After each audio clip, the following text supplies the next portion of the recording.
Cody Ko went from being one of the most respected creators on the platform to losing tens of thousands of subscribers within days.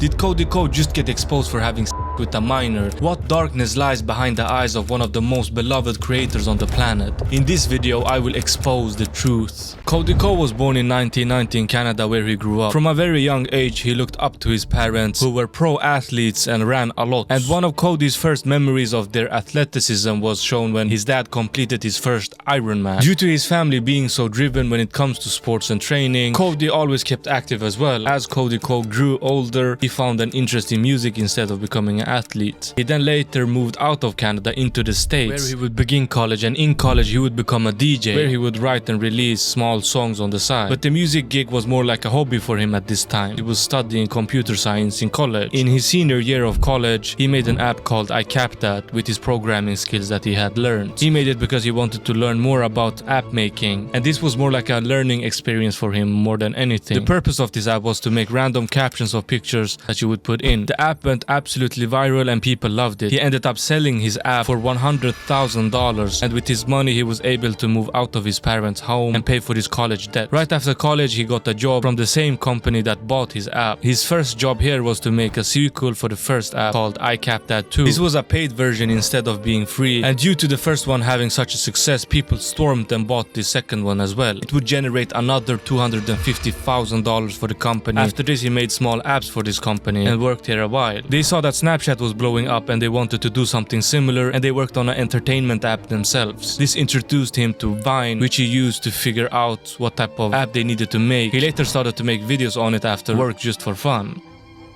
Boo! Ha!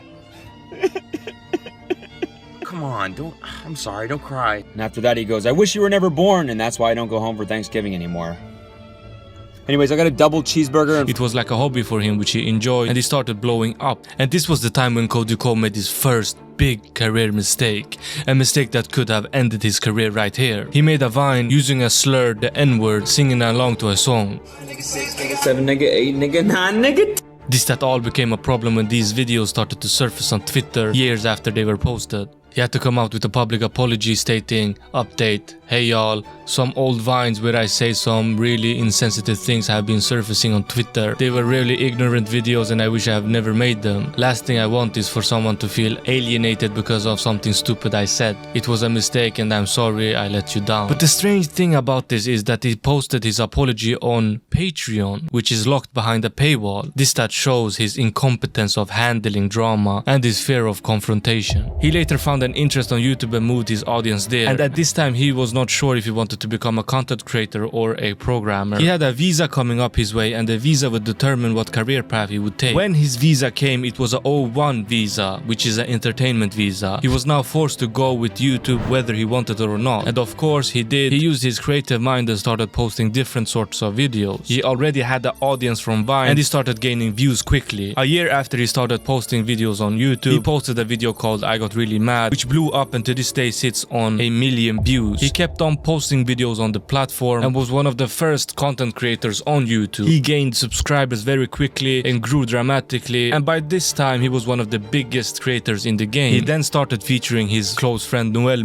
and they reacted to content together, and this duo was what ultimately made them both blow up in an insane manner. Every single video got 5 to 10 million views, and this was what took their career to the next level. Time went by when the corona pandemic started, and this put Cody in a tough position. He felt like he had lost all motivation, especially for his athletic activities. He was put in a hole and explained how he was very sad, which was the reason why he slowed down his work. His parents FaceTimed him, you should join us in the Ironman run, which he at first did not want to do, but later agreed. After he completed it, he felt fresh and happy again, and hereafter he started to run regularly and took control over his life again when something serious happened. Cody Ko became consistent, and thanks to him being on the platform for so long, he became a meme many times over, leading to him getting even more known.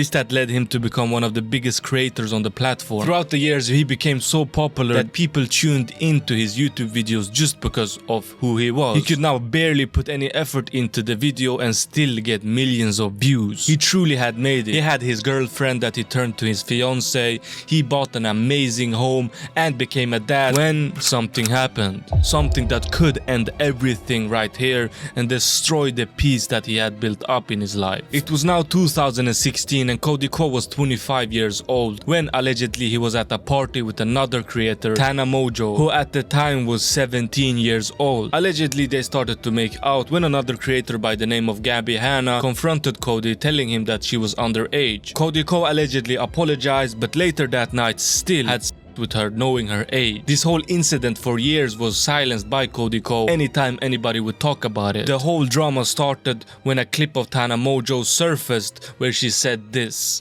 Smallest you've ever had sex with? Oh my god, no one look at me, Cody Ko. I can say that. I was literally 17. I can say that. And this got people wondering. Many people dismissed it because of who Tana was, but other people, they became curious. Because if this was true that she was 17 when this happened, Cody Ko was then 25 years old. This confusion led Tana to set the record straight. I hooked up with Cody Ko when I was 17 and he was 25. But because of who Tana was, this was not taken seriously by most. Tana had a long record of lying and would do anything for clout. And she generally was seen as an insufferable creator. This combined with Cody being one of the most beloved and respected creators on the platform, people did not react how Tana thought they would. People instantly did not believe her and said that what she was saying wasn't true. She got so much hate from people saying that she was lying and making this all up for clout. So how do we really know that this isn't just another lie from Tana? First and foremost, Tana claims that Cody knew that she was 17 years old when her friend Gabby Hanna tried to stop him. The situation with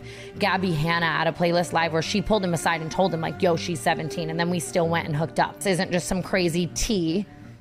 It was a crime. And Gabby Hanna, who tried to stop him, actually told the exact same story years ago before Tana even brought this up from a clip that since has been removed everywhere. One time, I told a guy, I saw him making out with a girl at a party who was underage, and I pulled him aside and I was like, hey man, you probably don't know, I know she like looks a little older, she's underage. Watch it. And he's like, oh my god, thank you for telling me.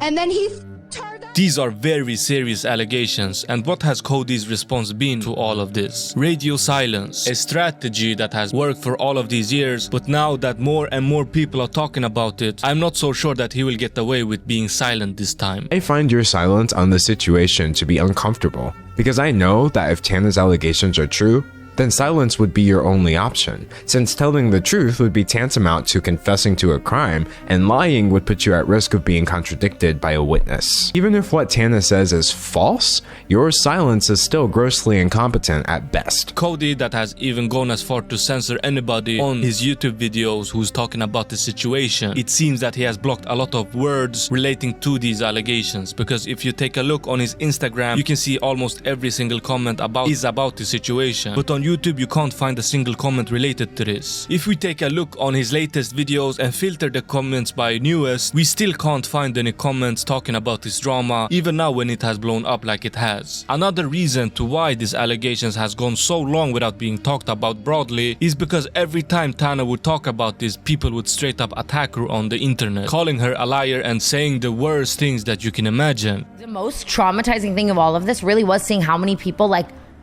don't believe people or don't believe me. I feel so bad for all of these young girls because then they see that and then it makes them not want to come forward. I know things manifest in ways other than me directly feeling them. Like maybe I don't feel traumatized in certain aspects from certain things, and other things I do. But, you know, maybe they just manifest in ways other than directly feeling. She also made a good point that if this was anybody else except Cody, this would have been taken completely differently, and the response that she would have gotten would be way more empathetic. Not only this, but this isn't even the worst part. The worst part about this whole story is his seemingly best friend from high school, Colby Reachman, who was a person featured on his earlier vlogs, until it came out that during their school days, Leachman's university put him on probation for, as the United States District Judge would put it, non-consensual videotaping of a act with another student and thereafter shown in the video to other people, who lied to the policeman about the video and who even under their own vision of the facts behaved horribly to Mr.